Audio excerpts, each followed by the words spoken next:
I, 31F, found a set of keys in my father's desk drawer 3 days after his funeral. Keys that unlocked a house 20 minutes away where my father had been living a double life for over 30 years with another woman and their 2 children, including a half-sister exactly my age who grew up knowing about me while I knew nothing about her. When I discovered the truth, my entire family imploded, my mother collapsed, my brother stopped speaking to me, and I'm now questioning whether every memory from my childhood was a carefully orchestrated lie. Was I wrong to pull on this thread, or should I have protected my grieving mother from a truth that has now destroyed her? Let me back up. My father Robert, 65M, died suddenly of a heart attack 2 weeks ago. He was a successful business owner in our community, known for his charitable work and family values. My mother Diana, 63F, was completely devastated. They'd been married for 40 years, and as far as anyone knew, they had a perfect relationship. My older brother Daniel, 35M, a corporate attorney, flew in from Chicago to help with the arrangements. I live in the same city as my parents, so I'd been handling most of the immediate aftermath. The funeral was beautiful in that terrible way funerals can be. Hundreds of people came. Business associates, community members, friends from church, all talking about what an exceptional man my father had been. Honorable. Devoted. Principled. I stood beside my mother as person after person told her how lucky she had been to have such a faithful husband. How their marriage was the gold standard everyone aspired to. How they'd never seen a man more dedicated to his family. 3 days after we buried him, my mother asked me to start going through Dad's home office. Daniel had to fly back for an important case, promising to return the following weekend to help with the more complicated financial matters. Mom couldn't bring herself to sort through Dad's things yet, so the task fell to me. Dad's office was meticulously organized, labeled folders, color-coded files, everything in its place. He'd always been like that, structured, methodical, controlled. I started with his desk, sorting business documents from personal papers. In the back of the bottom drawer, I found a small lockbox. The key was taped to the bottom of the drawer, not hidden, exactly, but not immediately visible either. Inside the box were items that seemed innocuous at first, a set of keys on a plain ring, some property tax statements for an address I didn't recognize, and several bank statements from an account I'd never heard of. A joint account with someone named Judith Carson. I told myself there must be a simple explanation. Maybe it was a property investment he hadn't mentioned. Maybe Judith was a business partner. But as I continued looking through the box, I found photographs. My father with a woman about my mother's age. My father with 2 young adults who had his smile, his eyes. My hands shook as I flipped through the images. In one, my father stood beside the woman, Judith, I presumed, with his arm around her waist, looking at her exactly the way he used to look at my mother. In another, he was at what appeared to be a graduation ceremony with a young man from the earlier photos. A third showed a birthday celebration, candles on a cake, the young woman my age blowing them out while my father looked on proudly. The dates on the backs of the photos spanned decades. This wasn't a recent development. This was a long-term relationship, concurrent with his marriage to my mother. And those young adults, they could only be his children. My half-siblings.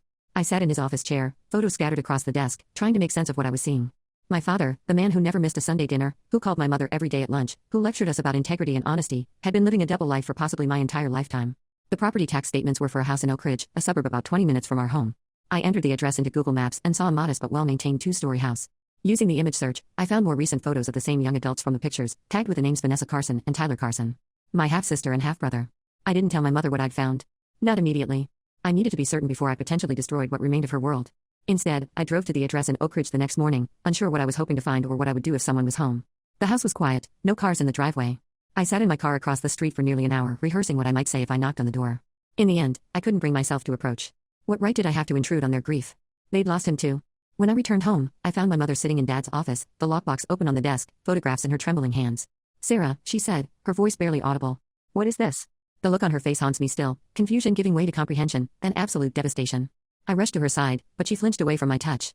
"I don't understand," she whispered. "Who are these people?"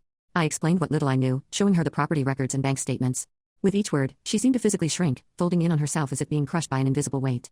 40 years, she kept repeating. 40 years of lies. I helped her to bed and called her doctor, who prescribed a mild sedative. As she drifted off to sleep, she clutched my hand. "Don't tell Daniel yet," she murmured. "He idolized your father. This will destroy him." I agreed, though I felt uneasy keeping such information from my brother. The next day, I returned to the house in Oak Ridge, this time with a plan. I left a note in the mailbox with my name and phone number, saying only that I was Robert Williams' daughter and would like to speak with them when they felt ready. That evening, I received a text from an unknown number. "Unknown, this is Vanessa Carson. I got your note. I've been expecting to hear from you since Dad died." My heart raced as I read and reread those words. Dad. She called him Dad too. And she'd been expecting me. Which meant she knew about me, had always known about me, perhaps. Me, I just found out about you. About everything. I have a lot of questions. Vanessa, I understand. I have questions too. Would you be willing to meet? Just me, not my mom or brother yet. We arranged to meet at a coffee shop halfway between our homes the following day. I barely slept that night, my mind racing with questions. How long had this been going on? Did Vanessa and Tyler know about my mother and Daniel? How had my father maintained this deception for what appeared to be decades? And how had none of us suspected anything? Vanessa was already at the coffee shop when I arrived. I recognized her immediately from the photos, though they hadn't done justice to how strikingly she resembled our father. Same chestnut hair, same cleft chin, same serious eyes. She was exactly my age, perhaps a few months younger, and the implications of that timing made me feel physically ill. "Sarah," she said, standing to greet me with uncertain formality. "Thank you for coming." We sat across from each other, two strangers connected by blood and betrayal. For a moment, neither of us seemed to know where to begin. How long have you known about me? I finally asked. Always, Vanessa replied, her voice steady but gentle. Dad never hid the fact that he had another family. He told us as soon as we were old enough to understand. The casual way she referred to my family as the other family stung, though I recognized the absurdity of feeling territorial over that particular pain. And your mother? Judith? She was okay with this arrangement? Vanessa's expression tightened slightly. My mom met Dad when they were in college. They were together before he met your mother. When he decided to marry your mom instead, Mom was pregnant with me. She agreed to the arrangement because she loved him and wanted me to have a father in my life. This revelation hit me like a physical blow. My parents had always told us they met in college, fell in love immediately, and married after graduation. According to Vanessa, that entire origin story was a fabrication. That can't be right, I protested. My parents celebrated their 40th anniversary last year. They met after he and Mom were already together, Vanessa said carefully. I don't know all the details of how that happened. Mom doesn't talk about it much. So you're saying he was cheating on your mother with mine? The irony wasn't lost on me. It's complicated, Vanessa sighed. Mom says Dad always struggled with making hard choices. He wanted everything, the respectable public life with your mom, and his first love with my mom. Somehow, he managed to maintain both for decades. How? I asked, genuinely baffled. Logistically, how did he do it? Business trips that weren't really business trips. Late nights at the office that were actually nights with us. Careful scheduling. He was very organized about it. Vanessa gave a small, sad smile. He had a system. Mondays and Thursdays with us, the rest of the week with you, alternating weekends. Holidays were the hardest. He usually spent Christmas morning with your family and Christmas evening with ours. I thought back to our Christmas traditions. Dad always took a drive in the afternoon, saying he needed to deliver gifts to business associates. We never questioned it. Why would we? Did he? Was he a good father to you? I asked, immediately regretting the question. Of course he was. He'd been a good father to me too, hadn't he? Except good fathers don't lead double lives and lie to their children for decades. Yes, Vanessa said simply. He was present when he was with us. Loving. Involved. But there were always boundaries. We understood we couldn't contact him certain days. We could never come to his business or your part of town. Our family existed in a carefully contained bubble. And you never wanted to reach out? To tell us? She looked down at her coffee. Tyler wanted to, especially when we were teenagers. He struggled more with the secrecy. But Dad made us promise. Said it would destroy your mother, hurt you and Daniel. That there was no benefit to blowing up both families. We talked for nearly 3 hours. Vanessa showed me photos on her phone, birthday parties, family vacations, holidays. A parallel life that mirrored my own in eerie ways. Same father, different family. Same memories, different context. Why did you leave that note for me? She asked as our meeting drew to a close. You could have just pretended you never found those keys. I don't know, I admitted. Maybe because I've been lied to enough. Maybe because I thought you deserved to know you weren't alone in your grief. Or maybe I just needed to make sense of who my father really was. Vanessa nodded. For what it's worth, he talked about telling everyone the truth in the last year. Said he was tired of the deception, that maybe it was time for all of us to know each other. I guess he waited too long? When I returned home, I found Daniel's car in the driveway. He wasn't supposed to be back until the weekend, and my stomach dropped as I realized what must have happened. Mom had told him. He was waiting for me in the living room, his face a mask of fury. What the hell have you done? He demanded as soon as I walked in. Mom sedated upstairs because of your wild accusations. They're not accusations, Daniel. They're facts. Dad had another family. That's ridiculous, he scoffed. Dad was the most moral, upstanding person we knew. He wouldn't do that to Mom. To us. I took a deep breath. I met his daughter today. My half-sister. She's my age, Daniel. Exactly my age. What does that tell you about when this started? It tells me you're being manipulated by someone trying to get access to Dad's estate, he snapped, lawyer mode fully engaged. Where's your evidence? Photos can be faked. Documents forged. Wordlessly, I took out my phone and showed him the pictures Vanessa had sent me after our meeting. Daniel's face went slack as he swiped through them. Dad at Tyler's high school graduation, Dad teaching Vanessa to drive, Dad carving a Thanksgiving turkey at a table that wasn't ours. This is impossible, he whispered, but I could see the certainty draining from his expression. He would never. He did, I said gently. For decades. There's a house in Oak Ridge. Property tax records, joint bank accounts. It's real, Daniel. My brother sank onto the couch, his professional composure crumbling. Does Mom know all of this? About you meeting this woman? Not yet. She just knows I found evidence of another family. She asked me not to tell you until she figured out how to handle it, but I guess she needed to talk to someone. She called me hysterical, Daniel said, running a hand through his hair. Saying you found something terrible about Dad, that everything had been a lie. I thought maybe you discovered financial problems or an old affair, not this. We sat in silence for a moment, both processing the magnitude of our father's deception. We need to protect Mom, Daniel finally said. She's already devastated by his death. This could destroy her completely. She already knows the basics, I pointed out. And I don't think hiding the full truth is an option anymore. She'll have questions that need answers. Then we control the narrative, he insisted. Minimal information. No meetings with these people. We handle the estate according to Dad's will and move on. I hesitated. There's more. According to Vanessa, Dad was considering revealing everything before he died. Bringing the families together. Daniel laughed bitterly. How convenient that he mentioned this right before dropping dead of a heart attack. Forgive me if I'm skeptical. You don't have to believe it. I'm just telling you what she told me. And you believe her? A complete stranger? She didn't seem to be lying, I said carefully. And she knows things about Dad, personal details, that would be hard to fabricate. Daniel stood abruptly. I need to see this house. The evidence. All of it? Then we're calling Dad's attorney to verify the will situation before we do anything else.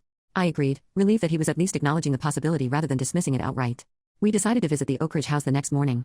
I texted Vanessa to let her know we'd be coming, asking if she'd be willing to meet Daniel. That night, I sat with my mother in her bedroom. The sedative had worn off, and she was sitting up against the headboard, looking small and fragile. "Did you meet them?" she asked quietly. I nodded, uncertain how much to share. "What are they like?" "Vanessa seems nice," I said carefully. "Thoughtful. She's a teacher. There's also a son, Tyler. He's 28, a musician." Mom closed her eyes, absorbing this. "And their mother?" "Her name is Judith. I haven't met her yet. According to Vanessa, she and Dad were together before he met you." A sound escaped my mother then, part laugh, part sob. "Before me? We met in college? Freshman year." I took her hand. "Mom, I think Dad may have altered some details of that story." She turned to look at me, her eyes sharpening. "Tell me everything you know, Sarah. No more protecting me. I need the truth." So I did. I told her about meeting Vanessa, about the house in Oak Ridge, about Dad's elaborate schedule. With each revelation, she grew quieter, but I could see her mind working, reconciling this new information with 40 years of memories. "The conferences," she murmured. "The client meetings that always ran late on Mondays and Thursdays. The Christmas deliveries." She looked up at me. "How did I not see it?" "Because you trusted him," I said gently. "We all did." She nodded, then asked the question I'd been dreading. "Do you have a picture of her?" "Of Judith?" I hesitated, then showed her a photo Vanessa had sent me, Judith and my father at Tyler's college graduation. Mom studied it for a long moment. "She's pretty," she said finally. "Younger than me." "Only by a few years," I corrected, though I wasn't actually sure of Judith's age. Mom handed back my phone. "I want to meet her." "Mom, I don't think that's—" "I've spent 40 years married to a man who was living a double life," she interrupted, a new firmness in her voice. "I've earned the right to look this woman in the eye and ask her how she justified it." I couldn't argue with that. "I'll see what I can arrange. But Daniel wants to take things slowly, protect you from—" "I don't need protection, Sarah. I need answers." The next morning, Daniel and I drove to the Oak Ridge house. He was silent for most of the journey, jaw clenched, hands tight on the steering wheel. When we pulled up outside the modest two-story home, he let out a long breath. "This is really happening, isn't it?" he said quietly. Vanessa answered the door, composed but visibly nervous. "Sarah," she greeted me, then turned to my brother. "You must be Daniel. Please, come in." The house was warm and lived in, walls covered with family photos, many featuring our father. Daniel stopped in front of a large framed picture, Dad with his arm around Judith, Vanessa and Tyler on either side, all smiling broadly against a backdrop of mountains. "When was this taken?" he asked, voice tight. 3 years ago, Vanessa replied. "Colorado vacation. Dad took us hiking in Rocky Mountain National Park." Daniel nodded stiffly. "I remember that trip. He told us he was at a business conference in Denver." An uncomfortable silence fell. I noticed Daniel scanning the room, his attorney's eye cataloging evidence. "Tyler's at work," Vanessa explained. "And Mom's staying with her sister for a few days. She thought it might be easier for you to process everything without her here." "Thoughtful of her," Daniel said with barely concealed sarcasm. "Daniel," I warned quietly. "It's okay," Vanessa assured me. "I understand this is a shock. It's awkward for me too, believe it or not. We grew up knowing about you, but never being allowed to meet you. It's strange to finally put faces to the names. How generous of our father to tell you all about us while keeping your existence a secret," Daniel said bitterly. Vanessa flinched slightly. "It wasn't our choice. We wanted to meet you many times. Yet you respected his wishes to maintain the deception." "We did," she acknowledged. "Maybe that was wrong. But he was our father, and we loved him." "So did we," I interjected, trying to diffuse the tension. "That's something we all have in common." Daniel's phone rang, saving us from further awkwardness. He excused himself to take the call in the front yard, leaving Vanessa and me alone. "He's taking it hard," she observed. "He idolized our father," I explained.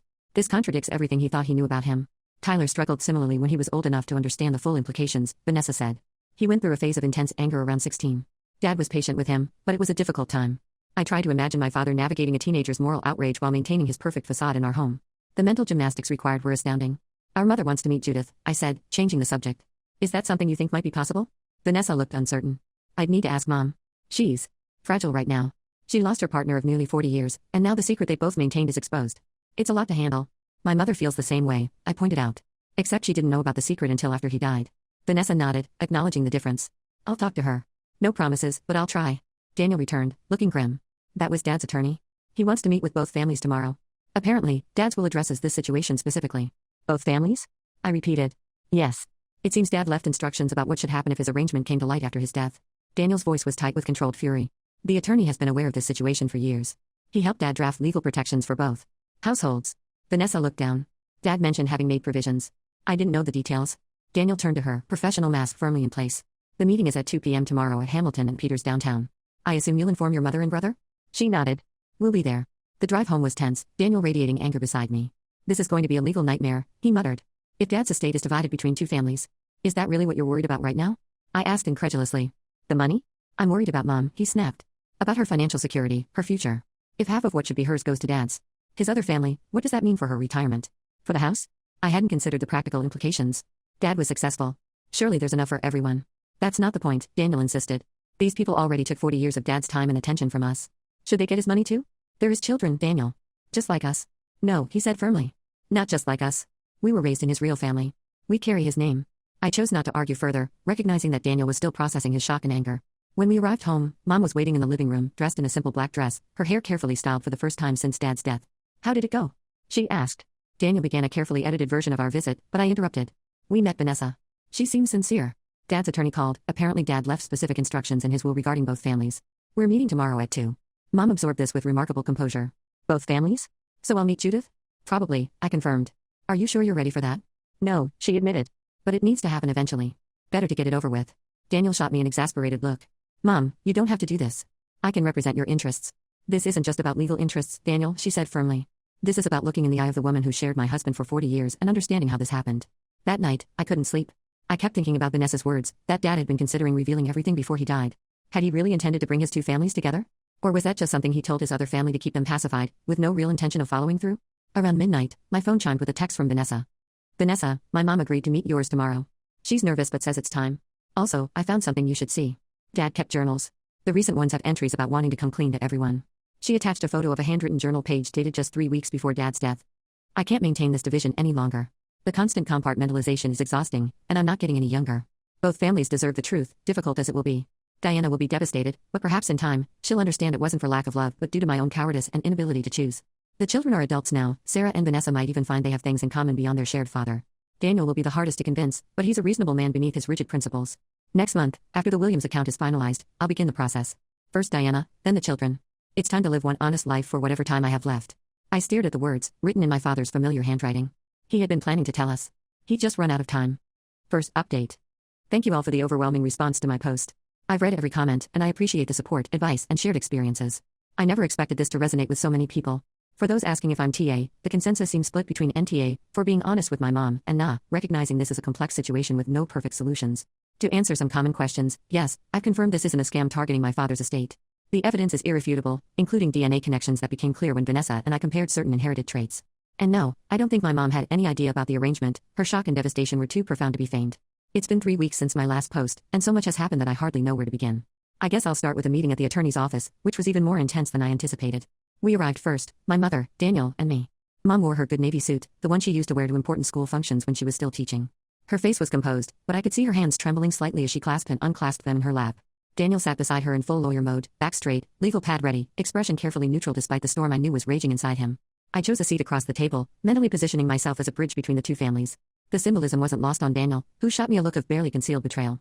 When the door opened, I felt my mother stiffen beside me. Judith entered first, a slender woman with silver-streaked dark hair and the same warm brown eyes as Vanessa.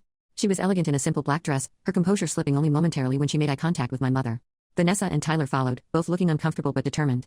For a long moment, no one spoke. Two families connected by one man, seeing each other clearly for the first time. Tyler was the spitting image of my father at a younger age, same height, same build, same mannerisms as he nervously adjusted his tie. The resemblance was so strong that my mother let out a small, involuntary sound. "Mrs. Williams," Judith finally said, breaking the silence. "I'm very sorry for your loss." My mother raised an eyebrow. "Are you?" Before Judith could respond, the attorney entered, Harold Peters, my father's longtime legal advisor. He was a small, precise man with wire-rimmed glasses and the careful demeanor of someone about to defuse a bomb. "Thank you all for coming," he began, taking his seat at the head of the table. "I realize this is an extraordinarily difficult situation. Robert anticipated that this day might come and left explicit instructions about how to proceed." Daniel leaned forward. "Before we get to that, I'd like clarification on exactly how long you've been aware of my father's arrangement." Peters adjusted his glasses. "I've represented your father for 35 years, Daniel. I've been aware of both families for most of that time. And you never thought to mention this conflict of interest?" Daniel's voice was razor-sharp. "My client was your father, not your family," Peters replied calmly. "I was bound by attorney-client privilege. Robert made it clear that he wished to keep his two families separate during his lifetime, and I respected his wishes." He cleared his throat. That said, he also prepared for the possibility that the truth might emerge after his death. "How thoughtful of him," my mother said quietly, her voice laced with uncharacteristic bitterness. Peters opened a thick file. "Robert's will is somewhat complex. In essence, he has provided for both families, with specific allocations designed to ensure financial security for everyone." As the attorney outlined the details, I watched the reactions around the table.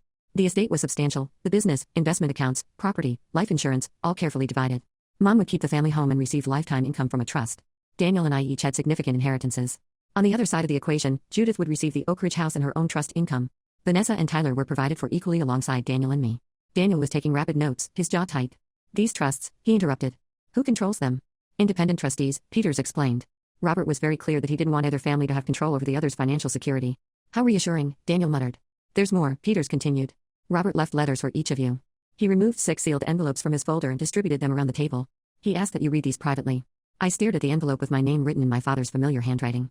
The thought that he had prepared these letters, knowing they would only be read after his death, and after his secret was discovered, was surreal. Did he leave instructions about the business? Tyler asked, speaking for the first time. His voice was deeper than I expected, with the same cadence as our father's. Yes, Peters confirmed. Robert indicated that if you were interested, there would be a position for you in the company. He noted your business degree might be an asset. Daniel's head snapped up. You've got to be kidding.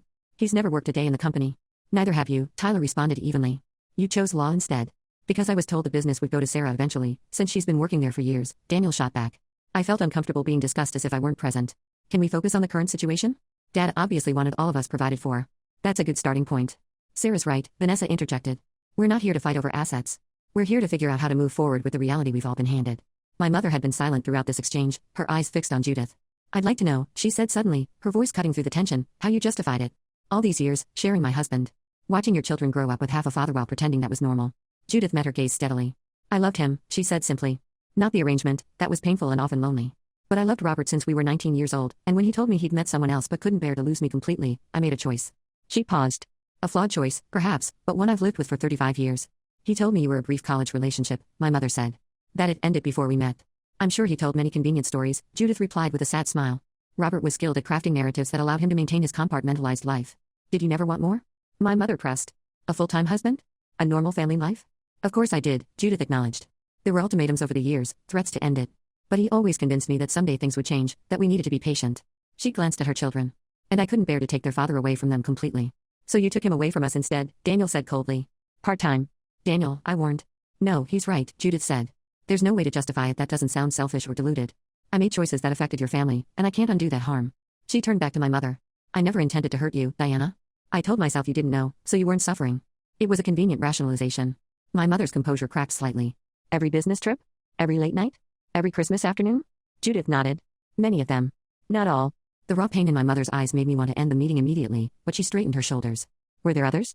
Beyond our 2 families? No, Judith said firmly. Just us. Peters cleared his throat. If I may continue with the legal matters. I think we've heard enough for today, Daniel interrupted, standing. My mother needs time to process all this. We'll review the documents and be in touch if we have questions. No one objected as we gathered our things. The emotional weight in the room was suffocating. As we prepared to leave, Vanessa approached me. Sarah, she said quietly. Would you consider meeting again? Just us? There are things I'd like to talk about outside of all this. She gestured vaguely at the legal paperwork. I glanced at Daniel, who was pointedly not looking in our direction. Yes, I decided. I'd like that. In the car on the way home, my mother sat silently in the back seat, her unopened letter in her lap. Daniel drove with rigid concentration, knuckles white on the steering wheel. They seemed. I began. Don't, Daniel cut me off. Don't try to humanize them right now. They are human, I said gently. They're victims of Dad's deception too, in their own way. Judith was not a victim, he snapped. She was a willing participant in destroying our family. Our family isn't destroyed, I insisted. We're still here. We're just processing a new reality. Daniel didn't respond, and we completed the drive in silence. When we arrived home, Mom went straight to her room, closing the door softly behind her. I heard the lock click. She needs space, Daniel said when I moved to follow her. This is a lot to absorb. I know. But isolation isn't healthy. Neither is forcing her to discuss this before she's ready. He ran a hand through his hair, suddenly looking exhausted. I need to get back to Chicago tomorrow. Will you be okay here with her? Of course. I hesitated. Have you read your letter yet? No. Have you? I shook my head. I'm not sure I'm ready. We ordered takeout that neither of us really ate, then retreated to separate corners of the house. In my old bedroom, I finally opened my father's letter. Dear Sarah. If you're reading this, then 2 things have happened. I've died, and you've discovered the truth about our family. I've imagined this scenario countless times over the years, rehearsing explanations and justifications that always seemed inadequate. The simple truth is that I was a coward. I loved 2 women, and rather than make the difficult choice that would inevitably hurt one of them, I created an impossible situation that ultimately hurt everyone. I told myself I was protecting all of you from pain, but I was really protecting myself from consequences. You've always been my practical one, methodical and thoughtful like me, but with a moral courage I never possessed. I suspect you're handling this revelation better than Daniel, who sees the world in clearer lines of right and wrong. Please help him understand that while my actions were inexcusable, they came from a place of misguided love, not malice. I hope that someday you might know Vanessa and Tyler. You have more in common with them than you might imagine. Vanessa shares your artistic eye and quiet determination. Tyler has your dry wit and analytical mind. They've heard about you their whole lives and have often expressed a wish to know their half-siblings. I plan to bring our families together this year. I had begun drafting a letter much like this one that I intended to deliver personally, but it seems time ran out before my courage arrived. Perhaps that's fitting punishment for decades of deception. I have no right to ask for your forgiveness, but I do ask for your understanding. The father who taught you to ride a bike, who celebrated your achievements, who loved you fiercely every day of your life, that was the real me, not a performance. I compartmentalized my life, but my love for you was never compartmentalized. With deepest regret and enduring love, Dad. I read the letter 3 times, tears blurring the words. The The familiar handwriting, the characteristic turns of phrase, it was undeniably my father, trying one last time to explain the inexplicable. I felt anger and grief and confusion, but also a strange relief at finally understanding the man behind the perfect facade. Around midnight, I heard my mother's door open. I found her in the kitchen, making tea, my father's letter open on the counter beside her. "Did you read yours?" she asked quietly. I nodded. "Did it help?" "I don't know if help is the right word," she replied, her voice tired but steady. "But it answered some questions." We sat together at the kitchen table, the house quiet around us. "What do we do now, Mom?" She considered the question, stirring her tea thoughtfully. "We grieve. Not just for Robert, but for the marriage I thought I had. For the family narrative we believed." She looked up at me. "And then we decide what kind of relationship, if any, we want with these people who are connected to us through Robert's choices. Daniel wants nothing to do with them," I observed. "Daniel is angry. That's natural. But anger doesn't sustain itself forever." She reached across the table and took my hand. "What do you want, Sarah?" The question caught me off guard. I'd been so focused on everyone else's reactions that I hadn't fully examined my own feelings. I think I want to know my half-siblings. Not because I'm ready to forgive Dad, but because they're innocent in all this. And they're my blood." Mom nodded slowly. "I understand that. I'm not there yet with Judith, but perhaps someday." "You don't have to be," I assured her. "No one expects you to form a friendship with her." "No, but I need to find peace with her existence," she sighed.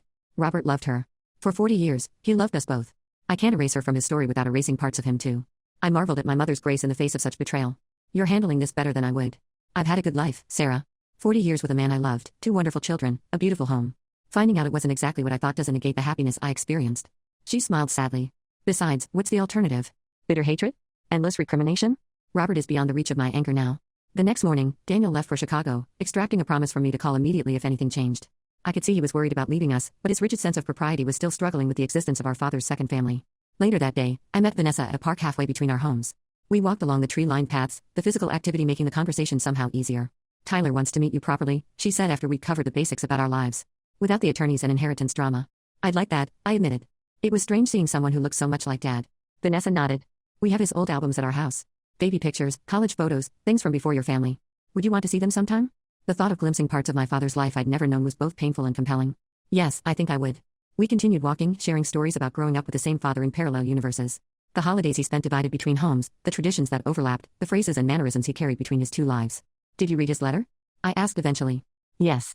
He tried to explain the unexplainable. She glanced at me. "Did yours mention his plan to tell everyone the truth?" "It did." "Do you think he would have actually gone through with it?" Vanessa considered this. "I think he wanted to. He was tired, Sarah. The constant vigilance, the elaborate scheduling, the mental compartmentalization, it took a toll. In the last year especially, he seemed weary. I remembered the increased business trips, the distracted conversations, the moments when I'd catch him staring into space with an unreadable expression. Had that been the weight of his double life becoming too heavy to bear? "What about your mom?" I asked. "How is she handling all this?" Vanessa sighed. "It's complicated. She loved Dad deeply, but their relationship was fraught. She spent decades as the secret, always coming second. There's relief mixed with her grief, relief that she doesn't have to hide anymore." "And how do you feel about meeting us? About everything coming out in the open?" "Honestly?" Vanessa stopped walking, turning to face me directly. "I've wanted to meet you my entire life. When we were kids, Tyler and I used to imagine scenarios where we'd accidentally run into you at the mall or a restaurant. We'd make up conversations, pretend we were friends." She smiled sadly. "It sounds pathetic now, but you were these mythical siblings who got the better version of our dad, the public version, the one who could take you to school events and introduce you to his colleagues." Her words hit me hard. While I'd been raised in what I thought was a complete, normal family, Vanessa and Tyler had grown up acutely aware of what they didn't have, a father who could claim them proudly in public. "I never thought of it that way," I admitted. "I assumed we were the ones who got cheated, getting half his time and attention without knowing it. I guess we all lost something," Vanessa reflected. "Just different things." As we parted ways, Vanessa hesitated, then pulled me into a brief, awkward hug. "Family doesn't have to be defined by our parents' choices," she said quietly. "We can decide what we want this relationship to be." I drove home with her words echoing in my mind. She was right, we were adults capable of defining our own connections, regardless of the complicated circumstances that brought us together. When I arrived home, I found my mother sitting in Dad's office, surrounded by photo albums. She looked up as I entered, her eyes red but dry. "I'm looking for clues," she explained. "Moments I might have missed, signs that should have been obvious." I sat beside her, flipping through images of family vacations, holiday celebrations, ordinary moments preserved in time. My father's smile, consistent across decades, revealed nothing of his divided heart. "Mom, I don't think there were signs," I said gently. "Dad was meticulous about keeping his 2 lives separate." She nodded, closing an album. "That's what makes it so hard to accept. I lived with him for 40 years and never truly knew him." "You knew parts of him," I offered. "Important parts. But not the whole," she sighed, then straightened her shoulders. "I've made a decision. I'm going to meet with Judith again, privately this time. There are conversations we need to have without lawyers or children present."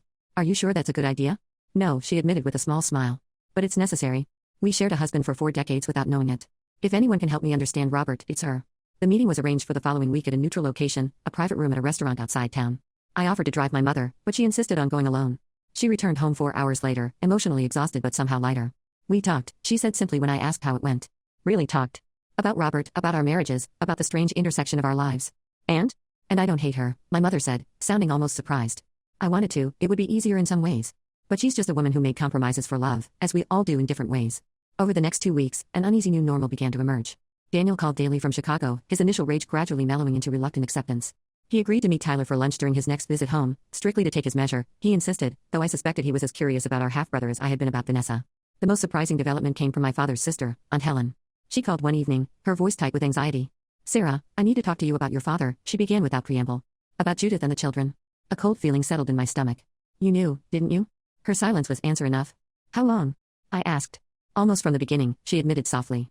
Robert needed someone to cover for him occasionally, to corroborate his stories.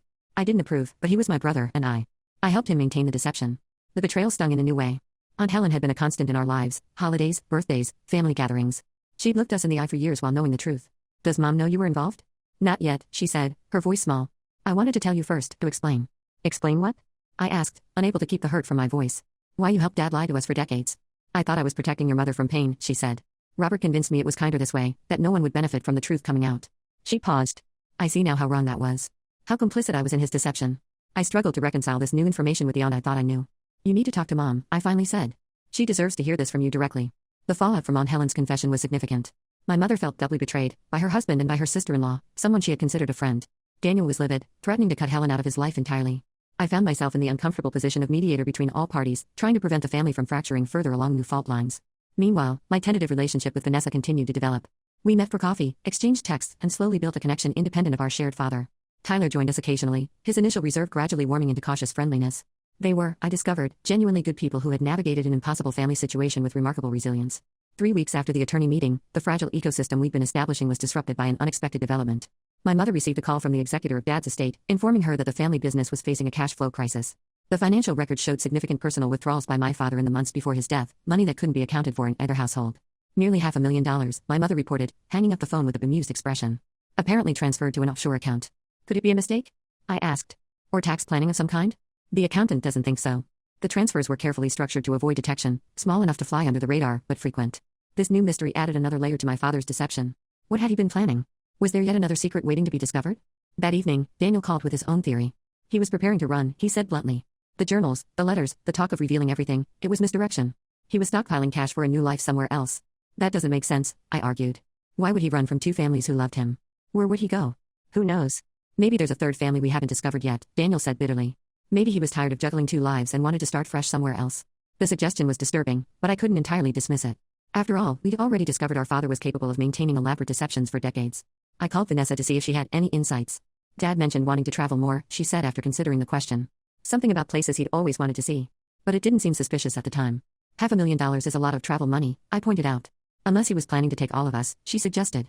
Both families. Maybe this was part of his plan to bring everyone together?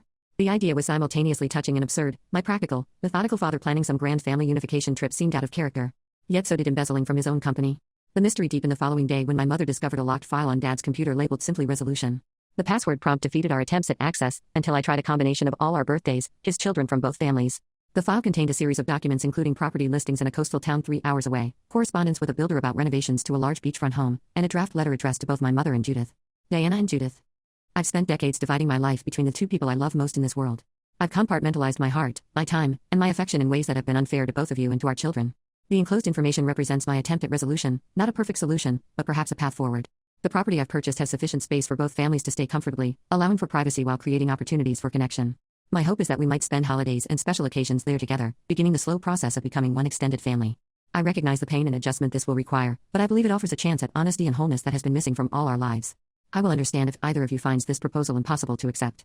I have no right to expect forgiveness for the years of deception. But I offer this as a first step toward the truth and transparency I should have embraced decades ago. With love and profound regret, Robert. Attached were photos of a sprawling beach house with multiple wings, large common areas, and a stunning ocean view. The closing date was scheduled for the week after he died. He really was planning to tell us, I whispered, staring at the screen. To bring everyone together. My mother sat heavily in Dad's office chair, her expression unreadable. On his terms, she said finally. Always on his terms. I couldn't argue with that assessment. Even in attempting to make amends, my father had orchestrated an elaborate reveal that centered his vision for our combined futures. The discovery of the beach house and my father's resolution plan added a new dimension to our already complicated grieving process. Was this evidence of genuine remorse and a desire for reconciliation? Or simply another manipulation, another attempt to control the narrative of his life and legacy? As if the situation weren't complex enough, Daniel called that evening with news that would further shake our fragile family equilibrium. "I've been going through Dad's email archives," he began, his voice tense. "And I found something you need to see." "What is it?" I asked, immediately on alert at his tone. "Correspondence with a private investigator from 3 months ago," he said grimly. "Dad hired someone to look into Judith's activities. Apparently, he suspected she was hiding something from him." "Like what?" "I'm not sure yet. The reports are cryptic, but there are references to regular meetings with someone Dad didn't know about, cash withdrawals, phone calls. The irony wasn't lost on me, my father, who had maintained a double life for decades, investigating his secret partner for potential deception." "Have you told Mom?" "Not yet," Daniel replied. "I wanted to dig deeper first." "But Sarah, what if there's more to this story than we know? What if Judith has secrets of her own?" I hung up feeling unsettled. Just when I thought I was beginning to understand the parameters of my father's deception, new questions emerged. The beach house suggested a genuine desire for reconciliation, but the private investigator hinted at underlying suspicions and distrust between my father and Judith. "Dad," I whispered to the empty room, "what were you really planning?" Second update. Thank you to everyone who has followed this story and offered support and insights. Your comments have been incredibly helpful as I navigate this surreal family situation. Many of you suggested I speak directly with Judith about the private investigator, while others warned me to proceed with caution. I appreciate all perspectives and have tried to balance truth-seeking with sensitivity to everyone involved. It's been about 6 weeks since my last update, and I wish I could report that things have stabilized. Instead, our family situation has become even more complicated, with revelations that have shifted the ground beneath our feet once again. The morning after Daniel discovered the private investigator correspondence, I called Vanessa. We'd established enough trust that I felt I could approach the subject carefully. "I need to ask you something potentially awkward," I began after some small talk. "Did your mom ever mention anything about Dad hiring a private investigator recently?" The silence on the line was telling. "How did you find out about that?" she finally asked, her voice tight. Daniel found emails. "We don't know the details, just that Dad was having your mom investigated a few months before he died." Vanessa sighed heavily. "It's not what you think. This isn't some sordid addition to an already complicated story." "Then what is it?" "It's not really my place to tell you," she hedged. "This is between Mom and your dad." "Vanessa, please," I pressed. "We're all trying to understand who our father really was, to make sense of the legacy he left us. If there's more to the story." Another long pause. "Mom has been in contact with her first husband for the past year," she finally said. "They were married briefly before she met Dad. He found her on social media, and they started talking again. Just as friends, nothing romantic, but Dad found out and overreacted. This was unexpected." "Overreacted how?" "He was furious," Vanessa explained. "Accused her of betraying him, which was rich coming from a man maintaining 2 families. Mom pointed out the hypocrisy, and they had their worst fight in decades. That's when he hired the investigator." I tried to process this information. "So your mom reconnected with an ex, and our dad, who had been living a double life for 35 years, felt betrayed and spied on her." "Pretty much," Vanessa confirmed with a bitter laugh. "The crazy thing is, Mom and her ex were just friends. He's happily married with grandkids. There was nothing to find, which is probably why you didn't see any conclusive reports." "Does your mom know about the investigator?" Dad eventually told her during another argument. "She was furious, threatened to expose everything to your family if he didn't back off. That was about 2 months before he died." The timeline aligned with Dad's apparent change of heart, the beach house purchase, the resolution plans, the journals about coming clean. "So he was planning to reveal everything not out of moral awakening, but because your mom threatened to expose him?" I clarified, my heart sinking. "I think that was the catalyst," Vanessa acknowledged. "But from what Mom says, once he accepted that the secret might come out anyway, he seemed almost relieved. Like he was tired of maintaining the deception." I thanked Vanessa for her honesty and promised to keep the information between us until I figured out how to proceed. As I hung up, I felt a familiar wave of disillusionment. Even Dad's apparent desire for reconciliation had stemmed from self-preservation rather than moral clarity. Before I could decide what to do with this information, my mother announced that she wanted to meet with Judith again, this time at our family home. "Are you sure, Mom?" I asked, concerned about the emotional toll such a meeting might take. "I'm sure," she said firmly. "If I'm going to make peace with this situation, I need to understand it fully. Judith has been candid so far, and I believe she'll continue to be." I offered to be present for support, but Mom insisted this needed to be between the two of them. "You and Daniel have your own relationships to navigate with Vanessa and Tyler. My relationship with Judith is separate." The day of the meeting, I made myself scarce, taking work to a local coffee shop to give them privacy. When I returned home that evening, I found my mother in the kitchen, calmly preparing dinner as if this were any ordinary day. "How did it go?" I asked cautiously. She continued chopping vegetables with practiced precision. We talked for 4 hours. About Robert, about our marriages, about the strange intersection of our lives. "Did you ask about the private investigator?" Her knife paused momentarily. "So you know about that?" Daniel found the emails. Mom nodded, resuming her methodical chopping. "Yes, we discussed it. Judith was quite forthcoming. And it seems your father was capable of astonishing hypocrisy," she said, her voice tight with controlled emotion. "The man who maintained 2 families for decades felt betrayed by Judith's innocent friendship with an ex-husband from before she even met Robert." She set down the knife and looked at me directly. "Do you know what the most painful part is, Sarah? Not the deception itself, but what it reveals about his character. He didn't maintain our marriage out of love or loyalty, but out of a need to control his image, to be the respected businessman and family man. I was a prop in the life he constructed for public consumption. I don't think that's entirely fair, Mom," I said gently. "He did love you. His letters, his journals." "His letters were self-serving," she interrupted. "His journals self-justifying. I spent 40 years with a man who was pathologically unable to make difficult choices or face consequences. Everything was on his terms, even his plans to resolve the situation with that ridiculous beach house." The bitterness in her voice was new and concerning. Until now, she had processed her grief and betrayal with remarkable grace. What else did Judith tell you? I asked carefully. Mom resumed her dinner preparations. Many things. Some I was prepared for, others less so. Like what? She was quiet for a long moment. Like the fact that she knew about me before I knew about Robert. That she met him at a college party where I was present, though we weren't introduced. That she deliberately pursued him despite knowing he was dating someone else. She looked up, her eyes bright with unshed tears. Our entire relationship began with deception, Sarah. I just didn't know it until now. The revelation threw everything into a new light. My father hadn't stumbled into a complex arrangement with two women, he had actively created the situation, dating my mother while already involved with Judith. There's more, Mom continued. Judith told me Robert had been talking about divorce 6 months ago, not from her, from me. I stared at her in shock. That can't be right. He was buying a beach house for all of us, planning some grand family unification. After Judith threatened to expose him, Mom finished. Yes, she told me about that too. Apparently his initial plan was different. He was going to leave me, move in with Judith openly, and finally legitimize that relationship after decades in the shadows. My mind was spinning. But what about the letter we found? The beach house plans? Plan B, Mom said simply. When Judith refused to cooperate with his leaving me scenario, she didn't want to be the homewrecker after all this time, he shifted to the family unification idea. Always adaptable, your father. I sat heavily at the kitchen island. Why would Judith tell you all this? It seems unnecessarily hurtful. I asked for complete honesty, Mom replied. And I believe she felt she owed me that much, at least. She put down her knife again, looking suddenly tired. The strangest part, Sarah, is that I almost feel a kinship with her now. We've both spent decades loving a man who was fundamentally dishonest, making excuses for his behavior, accommodating his needs at the expense of our own. Do you believe her? About the divorce plans? Yes, Mom said after a moment's reflection. She showed me texts. And it fits with some changes I'd noticed in Robert's behavior but dismissed at the time. I helped her finish preparing dinner, my mind racing to integrate this new information with everything we already knew. If Judith was telling the truth, and I had no reason to doubt her at this point, my father's moral awakening had been entirely self-serving, a reaction to being caught rather than a genuine desire for honesty. The next day, Daniel flew in from Chicago. I met him at the airport, using the drive home to update him on the latest developments. His reaction was explosive. She's lying, he insisted, his lawyer's skepticism in full force. This woman maintained a relationship with a married man for decades, and now we're supposed to believe everything she says about Dad's intentions? She's manipulating the narrative to make herself look better. Why would she make up something that actually makes them both look worse? I countered. She could have kept quiet about the divorce plans, the investigator, all of it. Daniel shook his head stubbornly. People lie for all sorts of reasons, Sarah. Maybe she wants a bigger share of the estate. Maybe she's bitter that Dad was considering telling us the truth without her consent. We can't just take her word for all this. Mom believes her, I pointed out. And she showed Mom texts that corroborated her story. Texts can be manipulated. Conversations taken out of context. It was clear Daniel was still struggling to reconcile the father he'd idolized with the deeply flawed man we were discovering piece by piece. I decided not to push further during the drive, knowing he needed time to process. When we arrived home, we found Mom in the living room with an unexpected visitor, Aunt Helen. The tension in the room was palpable. Daniel, Aunt Helen said, standing awkwardly as we entered. Sarah. I was just explaining to your mother my role in Robert's arrangements. Daniel's expression hardened. You mean your role in helping Dad deceive us for our entire lives? Daniel, Mom warned quietly. No, he's right, Helen said, her voice strained. I was complicit. I made excuses for my brother's behavior because I loved him, because he could be incredibly persuasive when he wanted to be, and because once I'd helped him the first time, it became easier to continue than to stop. What exactly did you do? Daniel demanded. What was your role in this? Helen sank back onto the couch, looking smaller than I'd ever seen her. I provided alibis when needed. Occasionally I'd say Robert was with me when he was actually with Judith and the children. I'd take calls from Diana that he couldn't answer because he was with his other family, and make excuses. She looked down at her hands. Once or twice, I even went to school events with Diana when Robert had conflicts with Tyler or Vanessa's activities.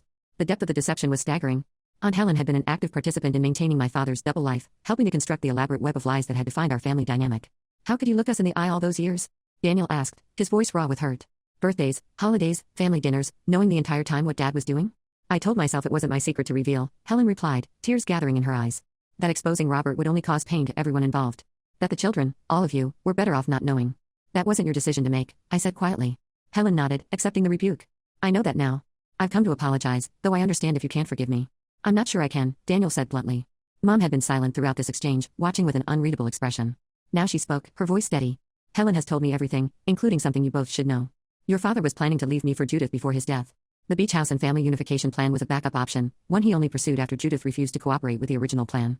Daniel looked stunned. That can't be true. Dad wouldn't. He would and he was, Mom interrupted firmly. Helen confirmed it. Apparently, he discussed his options with her extensively. All eyes turned to Aunt Helen, who nodded reluctantly. Robert was. He was tired of the arrangement.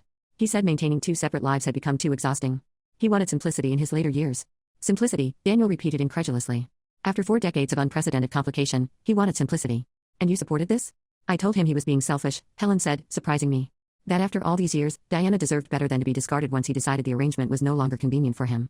But you didn't warn Mom, I pointed out. You knew he was planning to leave her and said nothing. He changed his mind, Helen said defensively.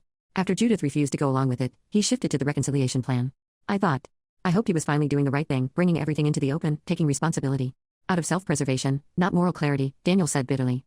Helen couldn't dispute this, and soon after, she left, our forgiveness neither granted nor explicitly withheld. The damage to our relationship with our aunt was significant, possibly irreparable, adding another layer of loss to our already complicated grief. That evening, as the three of us attempted to process everything we'd learned, the doorbell rang. I opened it to find Tyler, our half-brother, standing on the porch, looking uncomfortable but determined. "I'm sorry to show up unannounced," he said, shifting nervously. "But there's something you all need to know, and I didn't want to do this over the phone." I invited him in, introducing him to Daniel, who had never met him in person. The family resemblance was striking, both tall with the same angular jaw and intense eyes. They regarded each other warily, like animals assessing a potential threat. "What's this about, Tyler?" Mom asked, surprisingly calm at finding her husband's secret son in her living room. Tyler took a deep breath. "It's about Dad's company. There's something not right with the finances." Daniel immediately went on alert. "What do you mean?" "I've been going through some of the records. I have an MBA," Tyler explained. "The cash flow issues aren't just from Dad's recent withdrawals. There's been systematic siphoning of funds for years. Small amounts, carefully distributed, but it adds up to millions over time." "Are you accusing our father of embezzling from his own company?" Daniel asked incredulously.